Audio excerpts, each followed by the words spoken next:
Hey, welcome to another episode of the Bible and Life podcast. On this episode, we want to tackle a central question to our discipleship, and that question is this: how does Jesus' view of money compare with our culture's view of money?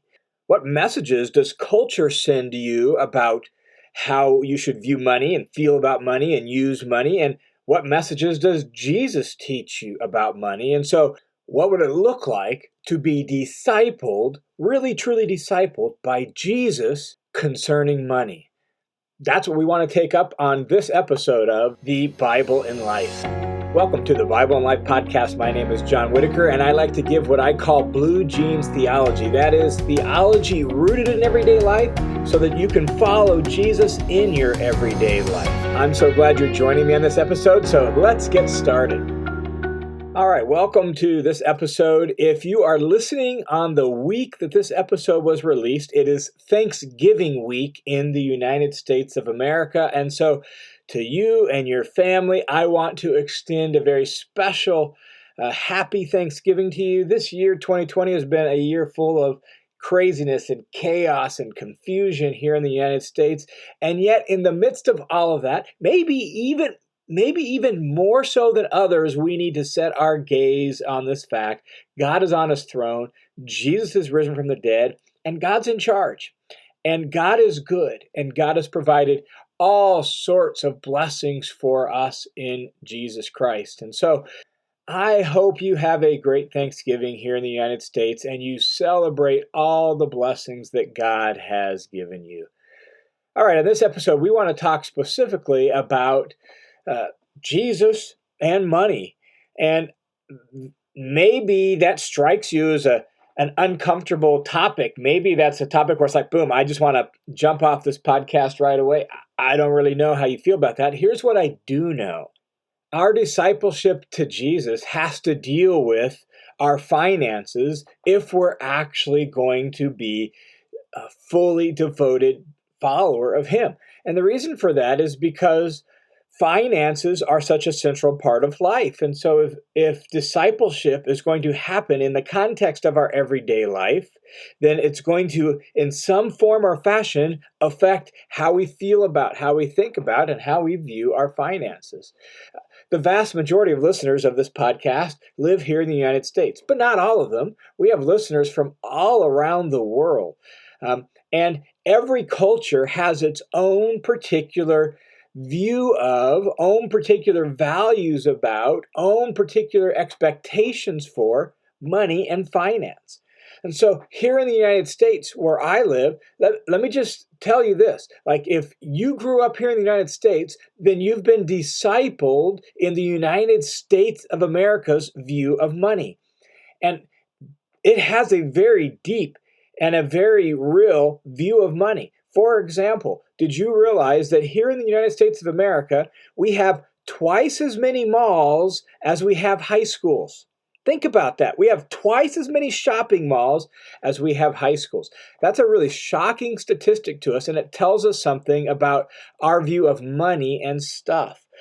Not only that, but here in the States, we have over 35,000 storage facilities scattered around the country where we can store all the stuff we bought at the mall and now don't know what to do with because it doesn't fit in our house, so we pay a monthly fee to store it. It's really a particular view of money that has to do with accumulation and greed and consumption and even waste here in the United States of America. Now, because not all the listeners of this podcast live here in the States, we need to realize that though the United States of America has a particular view of money and stuff, one shaped by accumulation and greed and consumption and consumerism, that's not the only view. And other cultures have their own view as well. In fact, I was talking to a young woman from Pakistan the other day, and she was telling me that in her culture in Pakistan, that you measure a person's status by really their wealth and the amount of stuff they have. And it doesn't matter whether they get that stuff legally or illegally. The more wealth and stuff and possessions you have, then the higher status you have in their culture, right? Like, money and stuff, money and stuff affects the way we do life, and every culture has its own particular view of it. And so the question for us is this: are we going to be discipled by our culture with regard to money and stuff? Or are we going to be intentionally discipled by Jesus with regard to money and stuff? For those of us who live in the United States of America, that question comes out like this: are we an American who happens to call ourselves a Christian, or are we a Christian who happens to live in America? Which culture, the culture of Jesus and his kingdom, or the culture of America, is going to shape our values and our wants and our desires more?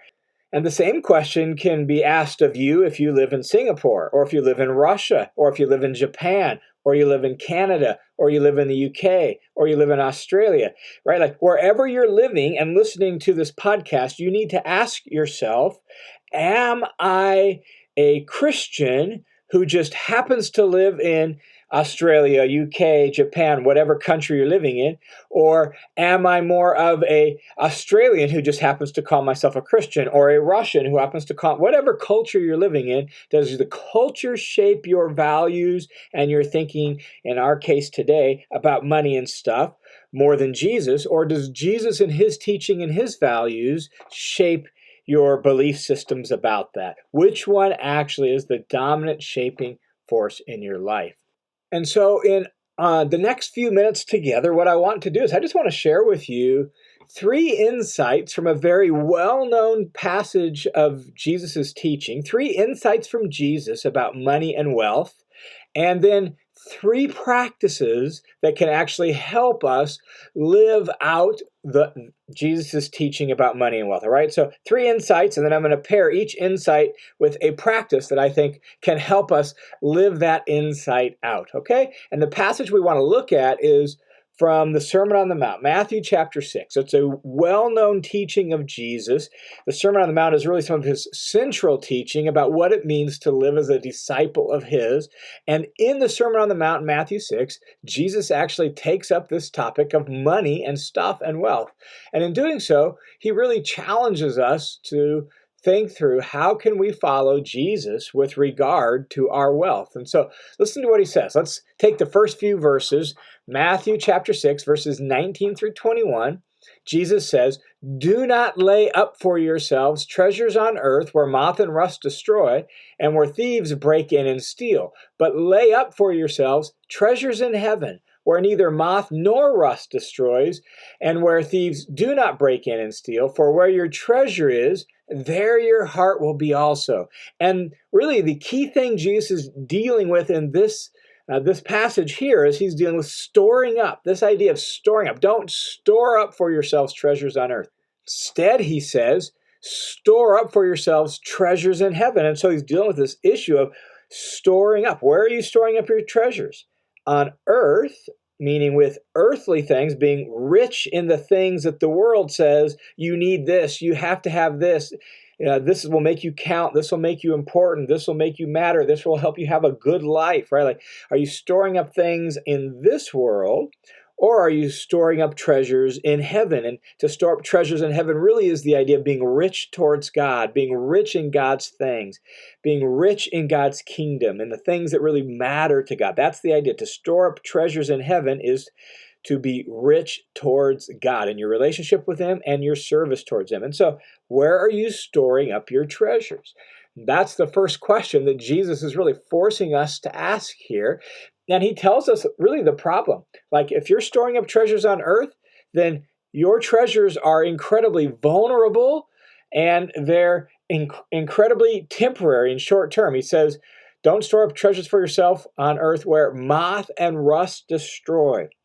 That's the idea of temporariness. Like, they're going to wear out. They're going to get ruined. They're not going to last. They are temporary and unlasting. We know this. Maybe we don't have to worry too much with moth and rust a whole lot, but we do have to worry with just general wearing out of things or things being temporary. I have a laptop. It's a MacBook Air. It looks shiny and new, and I hardly ever use it because it is so sluggish and it's so hard to use.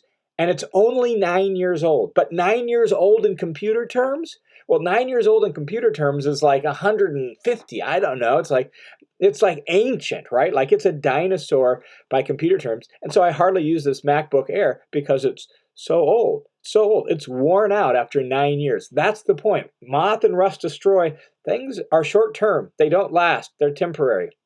And they're vulnerable, where thieves break in and steal. Like our stuff is vulnerable. It's vulnerable to the financial markets. It's vulnerable to theft and stealing. It's vulnerable to a fire that could burn up burn up your house and all your stuff, right? Like stuff is vulnerable and it doesn't last. And so if you're putting your treasure there, it is really a bad investment. It's not going to work for you. So store up for yourself treasures in heaven that's not temporary, that actually lasts for eternity, and that's not vulnerable because it has the God of the universe backing it and behind it and ensuring it, right? And so store up for yourselves treasure there. And then Jesus gives the rationale behind it at the end of this section. He says, "For where your treasure is, there your heart will be also." And that's the insight for us that we need to hear from this. Here's the first insight from Jesus about money and stuff, and it's this: your heart follows your treasure. That's insight number one. Your heart follows your treasure. That whatever you value, like what is important to you, that's what gets your heart. That's what gets your attention. That's what gets your time. That's what gets your concerns and your worry, right? That's what gets the focus of your life. Your heart follows your treasure. So whatever it is you treasure, whatever it is you value, that's going to get your heart. That's going to get your time, your attention, your concerns, your motivations, your ambitions, your desires. Your heart follows your treasure. And so here's the practice I would recommend for dealing with that. The practice I would recommend is simplicity. Simplicity. Simplicity really calls us to resist the urge to store up. Simplicity calls us to say, enough's enough. I'm not going to just store up all sorts of stuff, right? So we need to reject the falsehood that the more stuff you have, the better your life will be.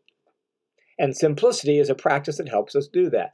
Simplicity is first and foremost an arrangement of the heart, an order of the heart, so that our heart really has the right center, the right hub for it. And in Jesus' case, that would be heaven, God, God's things, God's kingdom, right? Like center your life on Him so that everything in your life revolves around that. Make Jesus and knowing Jesus and serving Jesus and living in connection with Jesus and living out the kingdom of Jesus the hub of your heart.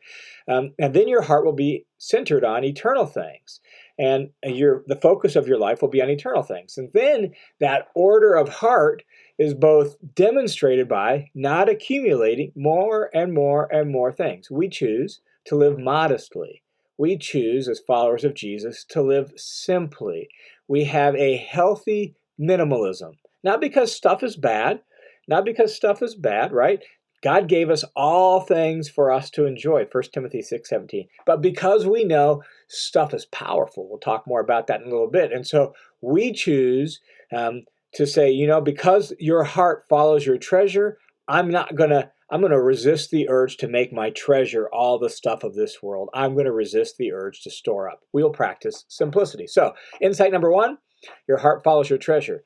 Practice number one, simplicity. Now, Jesus goes on in this passage here in Matthew chapter 6, and he begins to talk about our vision, our eyesight. And he does so by way of an analogy that helps us maybe get or see what he's getting at with regard to money and stuff. He says this, the eye is the lamp of the body. Physically, that's just true, right? Your eyes are open, everything's light. You shut your eyes, everything's dark. The eye lets light into your body, right? We experience light in this world through our eyes. So physically that's true. And when we talk morally or spiritually about light and darkness, Jesus is saying it's also true. And so he goes on and says, so if your eye is healthy, literally single, if your eye is healthy, your whole body will be full of light. So if you've got good eyes, physically and spiritually, then guess what? You can see clearly, right? You got light enough to see. So physically this is true, but also spiritually this is true. If your spiritual eyesight is healthy, then guess what? You have light. You can see everything. But if your eye is bad or literally evil, then your whole body will be full of darkness. And so if your eyes physically are unhealthy, right, then all of a sudden things begin to get cloudy, things begin to get a little dim, things begin to get a little dark. And spiritually, that's true as well. If your spiritual eyesight is a little dim, a little dark, a little clouded, it's going to be really hard to see. You're going to be walking in the dark. And then Jesus says, if the light that is in you, quote unquote, right, like what you think is light, like if you think in order to getting more stuff is going to make life better and going to make life so awesome and so great. If I just had, then my life would be, and if I could only get, then I would actually have happiness. And right, if I just had a little bit more, right? The light that is in you, what you think is light is in you, is actually darkness. Behold, how great is the darkness, because you're self-deceived at that point, right? Like the darkness is so great, you think it's light, but it's actually darkness. And how dark that is when you think darkness is actually light. Jesus here is dealing with two visions of life. And in the context of money and stuff, one vision is, if I just had more, if I could just get more stuff, if I just have, right? Like if I bought this, if I did that, right? And so in the context of the Jewish world, when he says if your eye is bad, literally evil, he's talking about the evil eye. And one of the ways Jewish writers and Jewish teachers talked about the evil eye was to talk about greediness and stinginess, right? And accumulation. I'm going to get more and more and more for me, and I'm going to keep it all for me, right? That idea of the evil eye, well, that's what Jesus is talking about. And so if your eye is bad, if you're greedy and selfish and stingy with your stuff, then you've got a bad eye and you can't see clearly, right? And so here's the insight from this section. Insight number 2 from Jesus about money and stuff is, pursuing stuff clouds your vision. Pursuing stuff clouds your vision so that you don't see life clearly. You don't live life rightly because you don't see clear. You're walking down a path and you're walking into the dark and you think it's the right path and you don't see clearly. And so now you're stumbling along, you're tripping, and the further you go down that path, the darker it's going to get. And before long, you actually see people as a means to an end. What can they do for me? What could they give me? What could I get out of them? I'm always looking to get more for myself. I want more for myself. And sometimes all we see out of that is our own wants. And we begin to find ways to satisfy our own wants. And we use people as means to the end of satisfying our wants, right? And so we become just sheer consumers, which really, in its most unabashed, corrupt form, American capitalism leads to that. Just consumerism. Buy more, buy more, buy more. And advertisers know this. And so they keep sending messages our way so that they'll convince us, we need that. Ooh, I should get that. Buy that. And the more we play that game, the darker and dimmer our vision of life gets. Pursuing stuff, Jesus believes, makes it hard for you to see life clearly, makes it hard for you to see yourself accurately, makes it hard for you to see other people lovingly.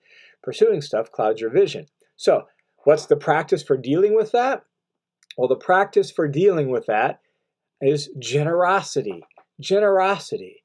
We need to all of a sudden, in order to resist this pull to be a consumer, to get more, to buy more, and ooh, if I had, and then I would get, we give it away. We live life with an open hand and we practice generosity, right? We actually live life caring about the needs of others. And so we look for their needs rather than our wants, and we give more to them. We realize that, look what God did for me. God gave so much for me. Like, God so loved the world that he gave his one and only son. God's a giver, and I'm made in God's image. I'm made to be a giver. So I'm going to practice generosity, even if it feels unnatural at first. I'm going to do it. And I'm going to do it because I don't want my vision of life to be clouded by constantly trying to get more and use people to get more. So I'm going to give. I'm going to live life with an open hand, right? We are followers of Jesus. Jesus who gave his life for us. And so because we're followers of Jesus who gave his life for us, we are givers. That's what it means to be a follower of Jesus. We're givers. That's just who we are. And so we practice generosity. Now, the reality is Christians statistically tend to be more generous than the people around them. Like culture around us tends to be less generous than Christian people. All right? That's good. The problem is Christians just aren't that generous, which says a lot about the rest of culture. It also says a lot about us. Again, here in the United States, on average, Christians give about 2.5% of their income just to churches. Now, I know there's other things you can give to, but just to churches, Christians give about 2.5% of their income. I mean, 2.5% isn't even a good tip at a restaurant here in the States. And yet, that's what we're not even giving God a good tip, right? Like we could do better, couldn't we? Like we could be more generous. Like, and that's what Jesus is really getting at, that it clouds our vision, that we could even think, oh, I'm a generous person. Oh yeah.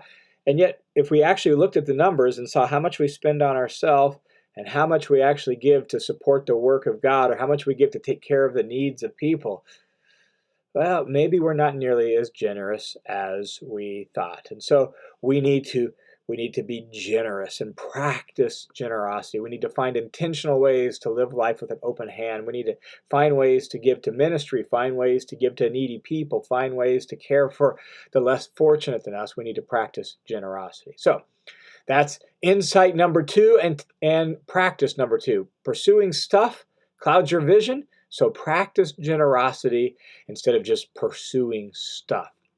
And then in verse 24, Jesus talks about 2 masters. He talked about 2 treasures, talked about 2 visions. Here's 2 masters. He says, no one can serve 2 masters, for you will either hate the one and love the other, or he will be devoted to one and despise the other. So you just can't serve 2 bosses, right? We know this. Just imagine if you had like 2 part-time jobs and they scheduled you for the same shift, right? Not going to go so well. You just can't serve 2 bosses, 2 masters. It's not going to work out so well. So then Jesus says, you cannot serve God and money. You cannot. It's just not possible to serve God and money. When we treasure the wrong things and when we have the wrong vision about wealth and money and stuff, it actually leads to a form of slavery. The word translated serve, you cannot serve God and money, is to serve as a slave.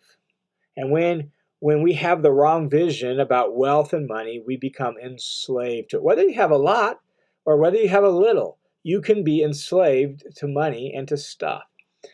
And so what Jesus is teaching us here, here's insight number 3. Jesus is telling us money is a master. Money is a master. We often want to think of money as neutral, as if it's a purely neutral thing. Wealth is neutral, right? Like it's not bad, it's not good, it's neutral, it's what you do with it. And there's a certain truth to that.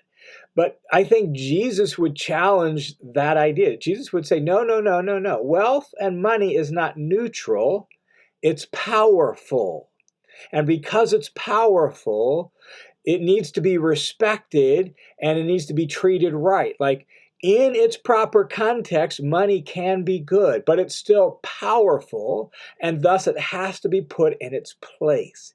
That's the point of this insight. Money is a master, and if you don't put it in its place, it will master you. It will put you into slavery. And again, we know this. The more stuff you have, the more stuff you need to take care of. The more stuff you have, the more stuff you have to worry about. The more stuff you have, the more stuff you need to pay money for, to take care of, or to make sure somebody's taking care of it, or to make sure it's insured. And you become more and more worried about it, right? It captures your heart. Money is a master. It's powerful, and it must be therefore put in its proper place. And so the practice to deal with the power of money and the power of wealth, the practice is, here's practice number 3, contentment. Contentment. We need to practice contentment. Contentment is war against the pursuit of more. Contentment says, I have enough. I have enough. And when culture bombards us with messages say, you need, or without whatever, without blank, your life is incomplete, or you need this in order to really be happy, or if you just had this, then you could really enjoy life, right? We say, as followers of Jesus, we say enough. Enough. In Jesus, I have enough. His mercy is enough. His provision for me is enough. His presence for me is enough. As followers of Jesus, we know He's the good shepherd and He cares for us. So we say, enough's enough. Enough's enough. And we practice contentment. How do we do that? Well, the simplest, most basic way to practice contentment is to live within your means. To live within your means. Don't rack up a bunch of debt. Like Americans carry on average $10,000 worth of credit card debt. I don't know what it is in other countries. I just know what it is here, right? And we're like, no, we're not going to do that. We're going to live within our means. So if we don't have the money for it, we don't buy it. We don't take out loans except for maybe our house here in America. We have to do that, right? Other parts of the world, maybe it's the same way, right? We live within our means. So what we make, that's what we spend. We don't go into debt for purchases. We're thankful. If we're going to practice contentment, it means we practice gratitude. We're thankful for however much or however little we have. That's a key component of being grateful. Practicing contentment is being grateful. We discipline and limit our shopping. We don't spend too much time on our Amazon app, on our phone, or whatever it is. We discipline and limit our shopping. We pay attention to our heart's longings and what they're telling us about ourselves. Are we dissatisfied because legitimate needs are lacking, or are we just craving more? Are we distrusting our good shepherd to provide for us and instead listening to the consumerism of our culture? Or are we practicing contentment? And so because money is powerful and because money wants to master us, we say enough's enough and we work hard to practice contentment. And so the ultimate point of all of this is simply this, that even in this area of money, stuff, wealth, and assets, we need to be disciples of Jesus, not disciples of our culture. We need to resist all the messaging our culture is sending us with regard to money, stuff, wealth, value, status, and everything else that money often is associated with. And we say, I'm going to listen to Jesus. I'm going to listen to Jesus. I'm going to be discipled by Jesus with regards to money and stuff. And that means I am going to seek Him first. I'm going to listen to His wisdom. I'm going to let Him teach me how to do it. And I'm going to use my resources according to His wisdom and for His purposes. And I can tell you this, when we do that, it'll bring a whole lot more peace and joy to our lives. It just will. And the reason is because Jesus actually knows what's best for us. All right, thanks for tuning in to this episode of the Bible and Life podcast. Thanks to each and every one of you who give to make this ministry and this podcast possible. You are having an impact all around the world because of your generosity. So thank you so much for that. I hope you have a fantastic week, and I look forward to talking with you next week.